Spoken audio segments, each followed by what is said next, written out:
Orang yang soleh tidak pernah meminta supaya diringankan ujiannya. Dia hanya meminta supaya diberikan bahu yang kuat, diberikan kaki yang kokoh, diberikan hati yang tangguh untuk menerima segala ujian yang diberikan Allah Subhanahu wa ta'ala. Ujian Belanda datang, bangsa ini tetap kuat. Ujian Jepang datang, dia tidak bergeming. Ujian Dom datang, dia tidak pernah kafir. Ujian tsunami datang, dia tetap bersimpuh sujud di hadapan Allah. Air laut naik ke darat, dia kuat. Gunung tumbang, air tumpah, dia tetap juga kuat. Kenapa? Karena Allah di akhir zaman ini mau menunjukkan masih ada manusia-manusia yang kau katakan lemah hanya karena sosial media, yang kau katakan hilang imannya hanya karena iman setipis kulit bawang. Di akhir zaman ada bangsa yang dipilih oleh Allah. Mudah-mudahan bangsa itu adalah kita. Mudah-mudahan bangsa itu adalah saudara-saudara kita yang masih tangguh menghadapi ujian. Tak ada yang bisa kita ucapkan selain Alhamdulillah, karena masih istiqomah dalam iman dan Islam.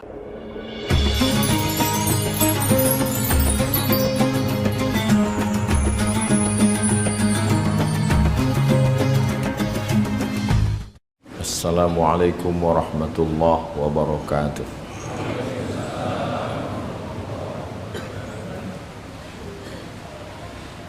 Allahu Akbar, Allahu Akbar, Allahu Akbar,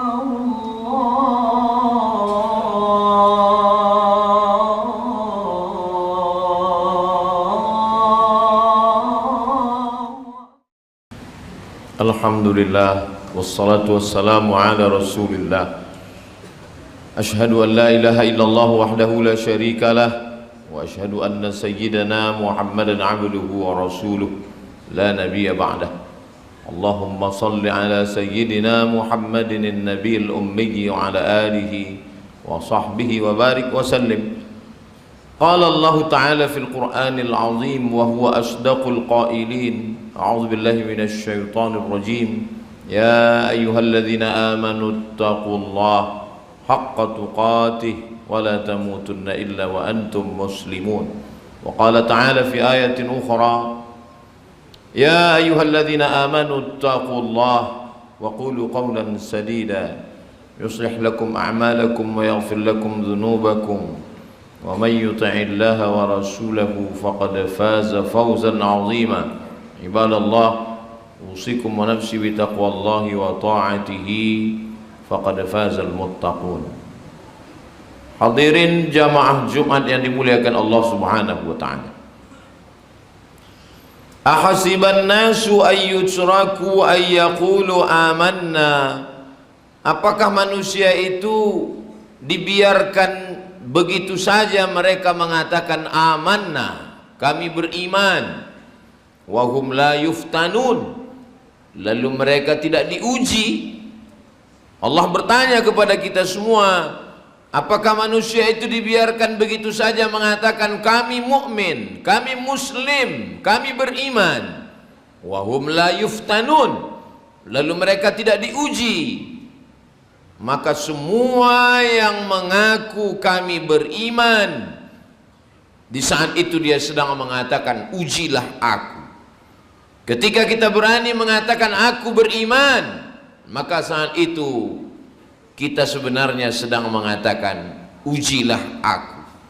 Maka jangan heran kalau ujian itu datang, karena keberanian mengatakan aku beriman kepada engkau ya Allah, aku beriman kepada engkau wahai Rasulullah, aku beriman kepada malaikat, kitab, nabi-nabi, rasul-rasul, hari kiamat, takdir. Konsekuensinya kita sudah mengatakan ujilah aku. Maka ketika ujian itu datang, kita jangan terkejut, karena itu adalah konsekuensi daripada iman, daripada keyakinan.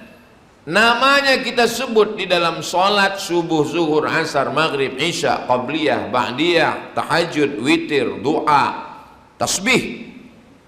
Kama sallaita ala Ibrahim wa ala ali Ibrahim, kama barakta ala Ibrahim wa ala ali Ibrahim. Nama Ibrahim kita sebut 4 kali karena ujian yang luar biasa. Lahir seorang ayah bernama Azar. Azar bukan hanya sekedar penyembah berhala, dia yang menciptakan berhala. Idh qala Ibrahimu li abihi Azara atattakhidhu asnaman alihah. Ketika Ibrahim berkata kepada bapaknya Azar, kenapa engkau menjadikan berhala-berhala itu sebagai Tuhan, wahai Azar? Apa jawab Azar? La illam tantahi, kalau kau tidak berhenti menceramahi aku, kalau kau tidak berhenti mendakwahi aku, la arjumannaka, aku lempar engkau pakai batu sampai mati. Wahjurni maliya, tinggalkan aku. Apa kata Ibrahim alaihissalam?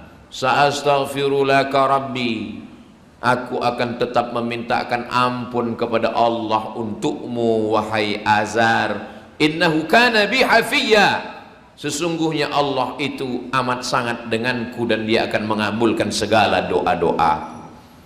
Lulus satu ujian, tapi ujian belum selesai, bahkan ujian baru saja dimulai. Lalu kemudian Nabi Ibrahim alaihissalam berhadapan dengan penyembah bintang, matahari, bulan. Mereka mengakui bahwa nasibnya diatur oleh bintang gemintang. Ada orang mengatakan Nabi Ibrahim mencari Tuhan. Falamma ra'al qamara bazighan qala hadza rabbi. Ketika Nabi Ibrahim melihat bulan mengatakan ini adalah Tuhan. Falamma afala qala la uhibbul afilin. Ketika bulan hilang saat matahari terbit, aku tidak suka kepada bulan yang sudah menghilang. Falamma ra'asy syamsa bazighatan qala hadza rabbi hadza akbar. Ketika dia melihat matahari muncul, ini Tuhan, ini lebih besar. Ibrahim alaihissalam tidak mencari Tuhan karena dia Nabi. Sebenarnya Nabi Ibrahim alaihissalam sedang mengajarkan kepada umatnya bahwa matahari, bulan, bintang gemintang bukan Tuhan, tapi makhluk ciptaan Allah subhanahu wa ta'ala. Tidak ada hubung kait nasib manusia dengan bintang gemintang yang diyakini manusia sekarang sebagai astrologi, sebagai zodiak, percaya kepada ramalan perbintangan. Nabi Ibrahim alaihissalam ingin mengajak umatnya berdialog bahwa bintang Neptunus, Merkurius, Pluto dan Mars tidak berkuasa terhadap nasibmu. Kadzdzabal munajjimun walau shadaqu, berdusta ahli perbintangan. Kalaupun betul ramalannya, itu hanya kebetulan saja. Man ata'arrafan, siapa yang datang kepada peramal, fasaddaqahu bima yaqul, percaya dia pada ramalan, falam tuqbal lahu salatun arba'ina lailah, tak diterima salatnya 40 hari 40 malam. Man ata'arrafan, siapa yang datang kepada peramal, au kahinan atau dukun, fasaddaqahu bima yaqul, percaya dia pada ramalan itu, faqad kafara bima unzila ala Muhammad sallallahu alaihi wasallam, maka dia dianggap sudah kafir, ingkar kepada wahyu yang sudah diturunkan Allah kepada Sayyidina wa Maulana Muhammad sallallahu alaihi wasallam. Nabi Ibrahim lulus dengan menghadapi ujian penyembah bintang gemintang. Ujian belum selesai. Nabi Ibrahim berhadapan dengan umat yang menyembah patung-patung yang besar-besar. Ketika mereka pergi ke kebun, Nabi Ibrahim menghancurkan patung-patung itu. Lalu dia ambil satu kampak, dia gantungkan di leher patung yang paling besar.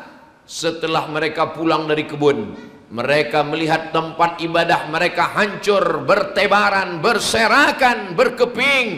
Mereka mudah, ini pasti perbuatan Ibrahim. Mereka menangkap Nabi Ibrahim. Mereka berkata, a anta fa'alta hadza bi alihatina ya Ibrahim, Apakah engkau yang sudah melakukan ini wahai Ibrahim? Engkau sudah menghancurkan Tuhan-Tuhan kami. Nabi Ibrahim menunjuk patung yang paling besar. Bal fa'alahu kabiruhum hadha. Yang melakukan ini adalah patung yang paling besar. Fas'aluhum in kanu yantiqun. Tanyalah patung-patung itu kalau mereka mampu berbicara. Nabi Ibrahim ingin mengajak akal, fikiran, otak masyarakatnya. Kalau melindungi dirinya saja tidak mampu, apalagi melindungi kalian.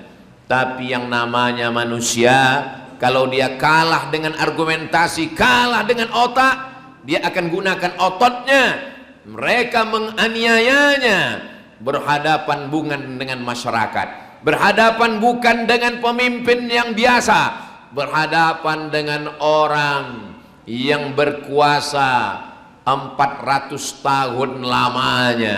Sampai saking lamanya dia berkuasa, lalu dia bertanya, ailahun ghairi, adakah Tuhan selain aku? Dia tidak hanya menyembah berhala, tapi pada akhirnya dialah yang memberhalakan dirinya dan berkata, adakah Tuhan selain aku? Namanya Namruz. Lalu kemudian apa kata dia? Harriquhu, bakarlah Ibrahim alaihissalam. Mereka membakar Nabi Ibrahim. Mereka mengumpulkan kayu-kayu, mereka menghidupkan api unggun, mereka lemparkan Nabi Ibrahim ke dalam api unggun. Di saat itu terjadilah mukjizat. Apa kata Allah Subhanahu wa taala? Ya nar, wahai api, kuni bardan, jadilah engkau sejuk. Andai ayat itu hanya sampai sejuk, maka bekulah Nabi Ibrahim. Tapi apa kata Allah? Ya nar, wahai api, kuni bardan, jadilah engkau sejuk, wasalaman, dan engkau selamat ala Ibrahim. Nabi Ibrahim keluar dari api yang berkobar itu dengan selamat. Hukum api berubah, yang membakar menjadi tidak terbakar, yang membakar menjadi tidak membakar. Tak ada yang sulit bagi Allah. Innama amruhu idza arada syai'an ayyaqula lahu kun fayakun. Ujian belum selesai. Ujian terus berlanjut selama hayat di kandung badan, selama jantung masih berdetak, selama nafas masih berhembus. Ujian tidak pernah selesai. Nabi Ibrahim menikah dengan Sarah. Sarah tidak mempunyai anak. Sampai-sampai mereka menuduh Sarah perempuan yang mandul. Ibrahim tidak akan mungkin punya anak. Ibrahim menikah dengan Hajar. Apa yang terjadi? Imam Abul Fida Ismail Ibnu Katsir dalam kitab Tafsir Al-Quranil Azim menyebutkan, saat Nabi Ibrahim sudah berdoa, Rabbi habli minas salihin, Rabbi habli minas salihin, Rabbi habli minas salihin, umur 86 tahun. Takdir itu baru berkata setelah 86 tahun, Isma, dengarkanlah, Isma, kabulkanlah, Isma, perkenankanlah, Tuhan, Ismail, perkenankanlah wahai Tuhan. Akhirnya anak itu lahir, diberi nama Ismail. Istajib ya Allah, kabulkanlah ya Allah. Akhirnya Nabi Ibrahim punya anak sesudah berumur 86 tahun. Apa yang terjadi setelah itu? Ternyata istri yang sudah divonis masyarakat mandul, tidak akan mungkin punya anak, sudah tua renta, rambut sudah memutih, kaki sudah lemah, tulang-tulang sudah tidak berdaya. Rupanya takdir Allah berkata, Sarah mampu punya anak. Dan ketika itu umur Ismail alaihi salam 13 tahun. Maka umur Nabi Ibrahim 99 tahun. Lahir lagi seorang anak. Allah cuma ingin berkata kepada manusia, yang kau katakan tidak bisa, kata Allah. Yang kau katakan bisa, tidak, kata Allah. Selesaikah ujian? Belum. Allah ingin menguji Ibrahim alaihissalam. Anak ini mesti diantarkan ke tempat yang jauh. Nabi Ibrahim masih tetap dalam ujian. Ujian menghadapi pemimpin yang zalim, sudah. Ujian menghadapi ayah, sudah. Ujian menghadapi penyembah berhala, sudah. Ujian menghadapi penyembah bintang ke bintang, sudah. Sekarang dimainkan dengan ujian perasaan. Perasaan istri Sarah, Hajar, sudah. perasaan jauh dari anak. Dia mesti jauh. Nabi Ibrahim alaihissalam membawa anak itu ke tempat yang kering kerontang. Jangankan tanaman, lumut pun tidak ada. Apa kata Nabi Ibrahim saat melihat anaknya jauh dari pelupuk mata?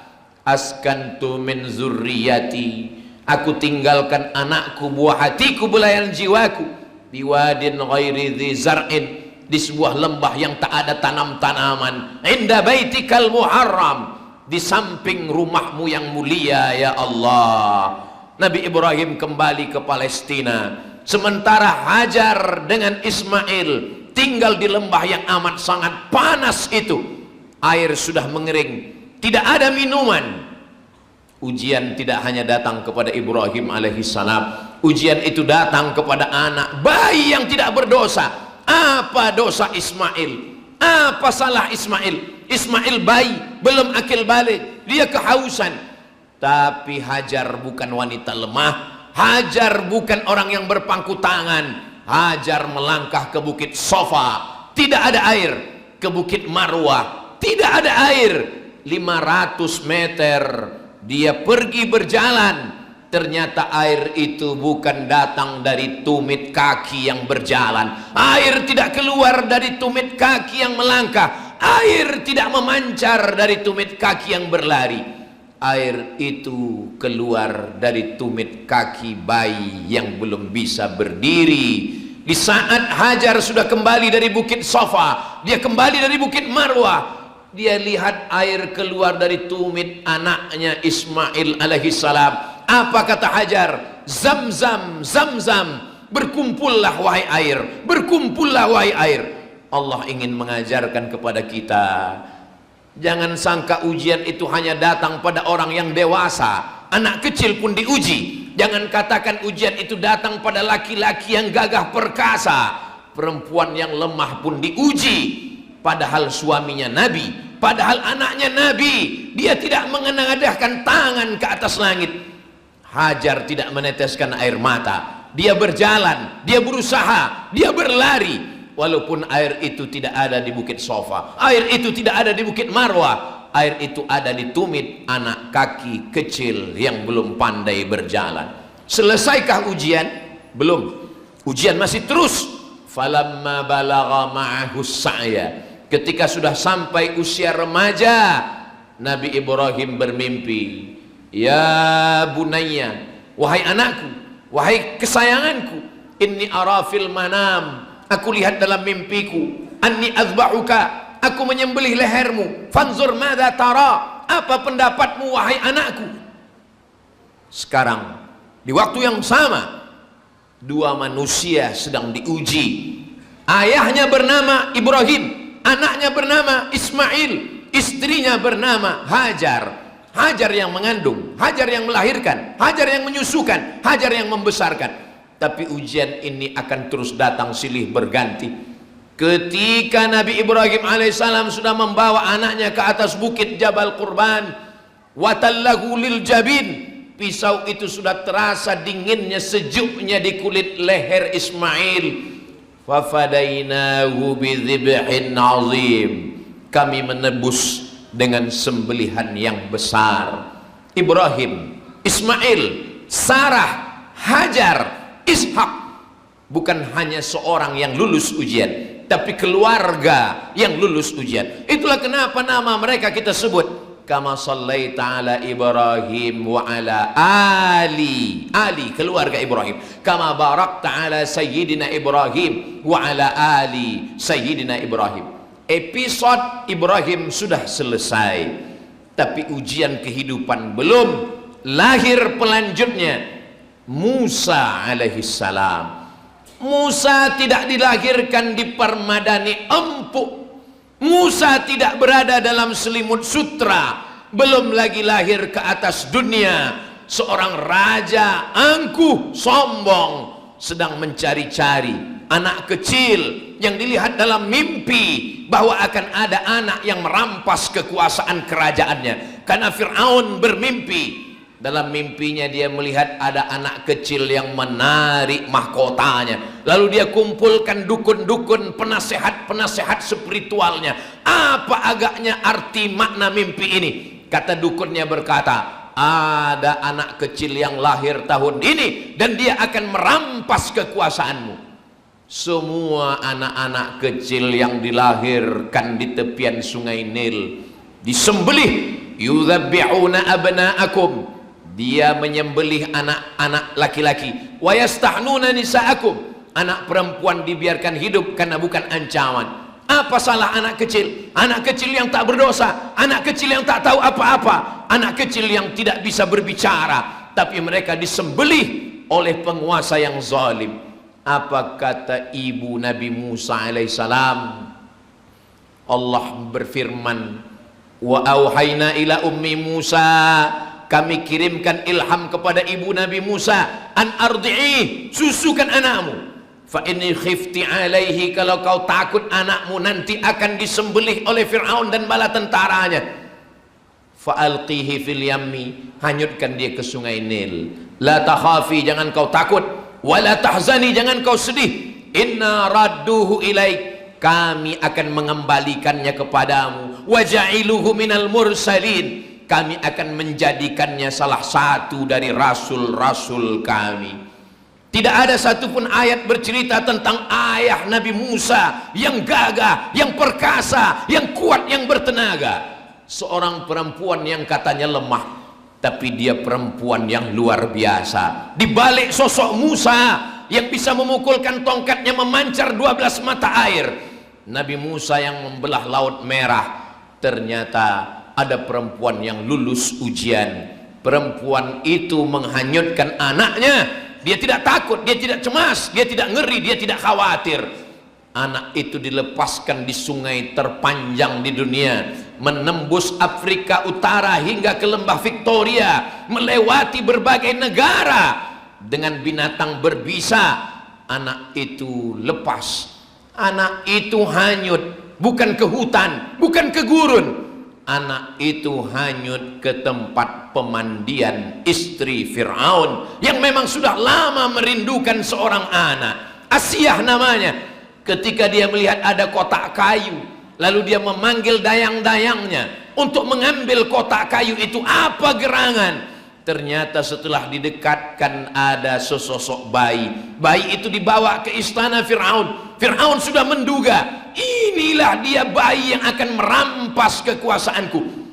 Tapi Asyah berkata, kita uji dia dulu. Kita letakkan bara api, kita letakkan makanan.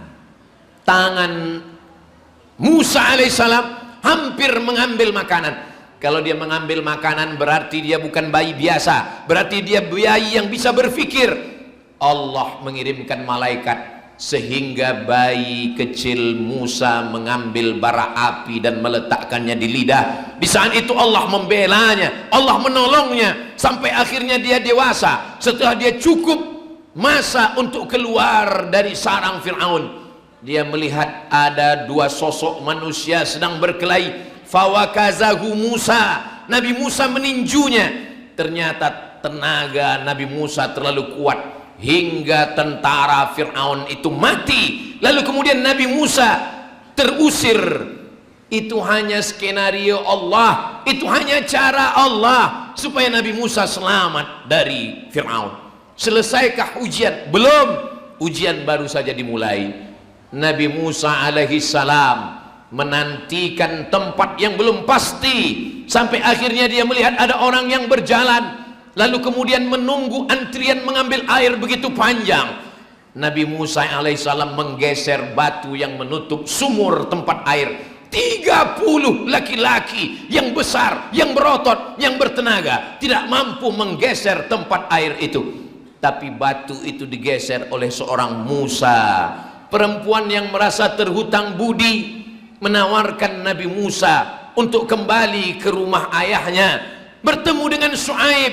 Apa kata perempuan itu? Inna khaira man ista'jartal qawiyul amin. Wahai ayahanda, engkau ingin menjadi pencari pekerja, engkau ingin mencari seorang yang bisa mengembala, engkau mencari orang yang bisa mengurus keluarga karena engkau sudah tua renta.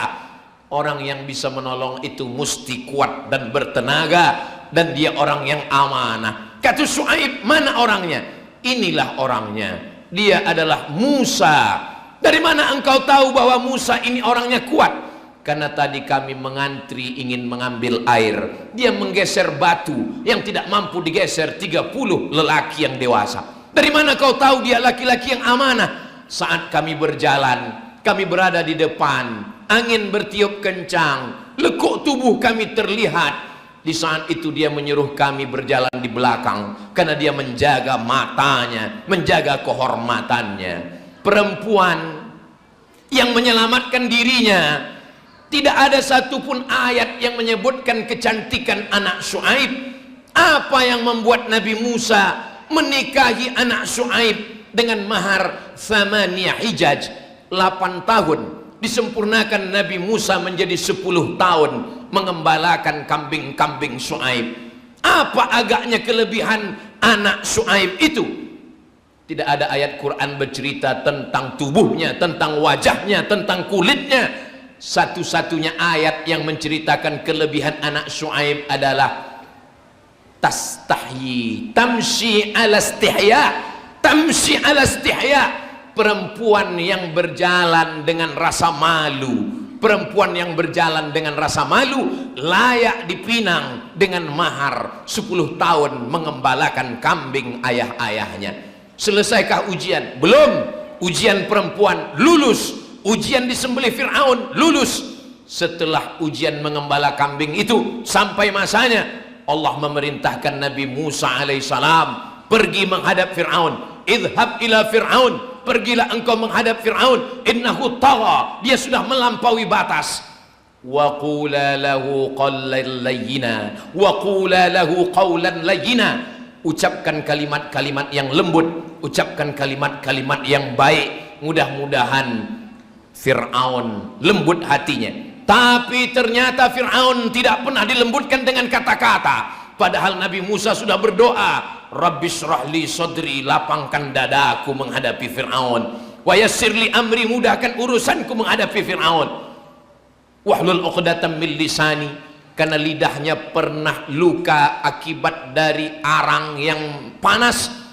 Hilangkan cacat dari lidahku supaya aku bisa bicara lantang menghadapi Fir'aun, yafqahu qawli, supaya dia paham apa yang aku ucapkan.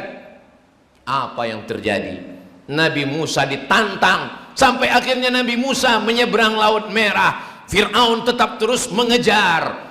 Allah subhanahu wa ta'ala menunjukkan kuasanya. Nabi Musa memukulkan tongkatnya sampai air Laut Merah itu kattaudil azim, seperti gunung yang besar. Sampai akhirnya Nabi Musa menyelamatkan. Berapa orang yang dibawa Nabi Musa menyeberang Laut Merah menuju dataran Sinai? Tafsir Ibnu Katsir menyebut 600.000 orang Bani Israel. Selesai, Fir'aun mati di Laut Merah, lengkap dengan bala tentaranya. Inna Fir'aun wa Haman, bala tentaranya, wa qaumuhuma, inna Fir'auna wa Hamana wa junudahuma kanu khatiin. Ujian belum selesai. Sebelumnya ujian menghadapi penguasa yang zalim, sekarang ujian menghadapi Bani Israel. Bani Israel ingin punya Tuhan yang bisa dilihat mata. Ya Musa, wahai Musa, lan nu'mina laka, kami tidak akan beriman kepadamu hatta narallaha jahrah, sampai kami melihat Tuhan itu secara nyata. Nabi Musa melanjutkan perjalanannya. Mereka haus, mereka lapar. Nabi Musa berdoa, Allah menurunkan makanan dari surga, manna wassalwa. Mereka kepanasan, Allah turunkan awan, wa zallalna alaikumul ghamama wa anzalna alaikumul manna wassalwa. Tapi apa yang diminta oleh bangsa Bani Israel? Ya Musa du'u lana rabbaka, wahai Musa, mintalah kepada Tuhanmu supaya dia menurunkan kepada kami makanan-makanan. Apa yang mereka minta? Wa fumiha wa adasiha wa basaliha. Mereka minta bawang merah, bawang putih, kacang adas. Mereka minta makanan-makanan dunia yang busuk, yang bau. Apa kata Nabi Musa alaihissalam? Atastabdiluna alladhi huwa adna billadhi huwa khair. Nabi Musa tidak sampai ke Palestina, dia meninggal di dataran gurun Sahara. Yang melanjutkan perjalanan adalah murid Nabi Musa, Yusha bin Nun. Selesai Nabi Musa, apakah habis dunia? Belum. Dilanjutkan dengan Nabi Isa alaihissalam. Habis Nabi Isa, dilanjutkan oleh Nabi Muhammad sallallahu alaihi wasallam. Belum lahir ke atas dunia, ayahnya meninggal. Umur 6 tahun, ibunya meninggal. Paman yang melindungi, Abu Talib meninggal. Kakek yang menyayangi, Abdul Muttalib meninggal. Istri yang sayang, Khadijah meninggal. Anaknya Zainab, Ummu Kulsum, Ruqayyah, Fatimah. 3 anak perempuannya meninggal ketika dia masih hidup. Hanya tinggal seorang perempuan, Fatimah. 6 bulan setelah dia meninggal, barulah meninggal. Anak laki-lakinya Al-Qasim, Abdullah, meninggal juga, patah giginya. Anak laki-laki dari Maria Al-Qibtiyah, Ibrahim namanya, meninggal umur 18 bulan. Adakah ujian yang lebih hebat daripada kematian? Jadi kalau ada orang mengatakan, kenapa ujian saya berat? Sahabat Nabi bertanya, ya Rasulullah, ayun nas ahsaddu bala'an. Siapa manusia yang paling berat ujiannya? Al-anbiya, nabi-nabi. Summa salihun, orang-orang soleh. Summal amsal fal amsal. Setelah itu orang yang kuat imannya. Orang yang soleh tidak pernah meminta supaya diringankan ujiannya. Dia hanya meminta supaya diberikan bahu yang kuat, diberikan kaki yang kokoh, diberikan hati yang tangguh untuk menerima segala ujian yang diberikan Allah Subhanahu wa ta'ala. Ujian Belanda datang, bangsa ini tetap kuat. Ujian Jepang datang, dia tidak bergeming. Ujian Dom datang, dia tidak pernah kafir. Ujian tsunami datang, dia tetap bersimpuh sujud di hadapan Allah. Air laut naik ke darat, dia kuat. Gunung tumbang, air tumpah, dia tetap juga kuat. Kenapa? Karena Allah di akhir zaman ini mau menunjukkan masih ada manusia-manusia yang kau katakan lemah hanya karena sosial media, yang kau katakan hilang imannya hanya karena iman setipis kulit bawang. Di akhir zaman ada bangsa yang dipilih oleh Allah. Mudah-mudahan bangsa itu adalah kita. Mudah-mudahan bangsa itu adalah saudara-saudara kita yang masih tangguh menghadapi ujian. Tak ada yang bisa kita ucapkan selain Alhamdulillah, karena masih istiqamah dalam iman dan Islam. Alhamdulillahi rabbil alamin, wassalatu wassalamu ala ashrafil khalqi ajma'in, sayyidina wa maulana Muhammadin wa ala alihi wa sahbihi ajma'in. Ashhadu an la ilaha illallah wahdahu la syarikalah, wa ashhadu anna sayyidana Muhammadan abduhu wa rasuluhu la nabiyya ba'da. قال الله تعالى في القرآن العظيم وهو أصدق القائلين أعوذ بالله من الشيطان الرجيم يا أيها الذين آمنوا اتقوا الله حق تقاته ولا تموتن إلا وأنتم مسلمون وقال تعالى في آية أخرى يا أيها الذين آمنوا اتقوا الله وقولوا قولا سديدا يصلح لكم أعمالكم ويغفر لكم ذنوبكم ومن يطع الله ورسوله فقد فاز فوزا عظيما عباد الله أوصيكم ونفسي بتقوى الله عباد الله أوصيكم ونفسي بتقوى الله وطاعته فقد فاز المتقون بارك الله لي ولكم في القرآن العظيم ونفعني وإياكم بما فيه من الآيات والذكر الحكيم وتقبل مني ومنكم تلاوته إنه هو الغفور الرحيم.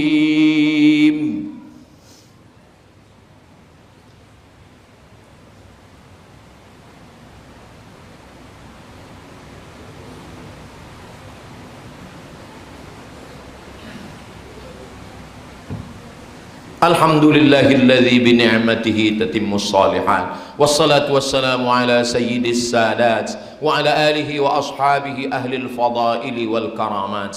Ashhadu an la ilaha illallah wahdahu la syarika lah wa ashhadu anna sayyidana Muhammadan abduhu wa rasuluh wa safiyuhu min khalqihi wa khaliluh addal amanah wa ballagha ar-risalah wa nasaha lil ummah wa tarakana 'alal mahajjatil bayda lailuha kanahariha la yazighu anha illa halik. Qala Allah Ta'ala fil Qur'anil Azim wa huwa asdaqul qailin. A'udzu billahi minasy syaithanir rajim. Bismillahirrahmanirrahim. Wal 'ashr innal insana lafi khusr illa alladhina amanu wa 'amilus shalihat wa tawasaw bil haqqi wa tawasaw bis sabr. Wa qala ta'ala fi ayatin ukhra innallaha wa malaikatahu yusalluna 'alan nabi ya ayyuhalladzina amanu sallu 'alaihi wa sallimu taslima. Allahumma ighfir lil muslimina wal muslimat wal mu'minina wal mu'minat al-ahya'i minhum wal amwat birahmatika ya arhamar rahimin. Allahumma ansur ikhwanana al-mujahidin al-mustad'afina fi Falastin wa fi Rohingya wa fi kulli makan min masyariqil ardi ila magharibiha. Allahumma ansur man nasara ad-din wakhdhulil kafarata wal musyrikin wa dammir a'da'aka a'da'ad-din. Allahumma shattit shamlakum wa farriq jam'akum waj'al kaidakum fi nuhurihim ya rabbal alamin. Allahumma ja'al hadzal balada baladan amina. Allahumma dafa' 'anna al-ghala wal waba wal fahsya wal riba waz zina wal munkar wasyuf al mukhtalifata wasyada'id wal mi'ad ma dhahara minha wa ma batan min baladina hadza khassa wa min buldanil muslimina 'ammah. Allahumma ij'al ikhwanana al-musabina bis-sabirin. Allahumma ij'al ikhwanana al-musabina minas sabirin alladhina idza asabathum musibah qalu inna lillahi wa inna ilaihi raji'un. Ulaika alaihim salawatun min rabbihim wa rahmah wa ulaika humul muhtadun. Ibadallah, usikum wa nafsi bitaqwallahi wa ta'atihi faqad fazal muttaqun. Innallaha ya'muru bil adli wal ihsan wa ita'i dzil qurba wa yanha 'anil fahsya'i wal munkari wal baghi ya'idzukum la'allakum tadhakkarun. Fadhkurullaha al-'azima yadhkurkum was'aluhu min fadlihi yu'tikum wa la dzikrullahi akbar wallahu ya'lamu ma tasna'un. Aqimis shalah.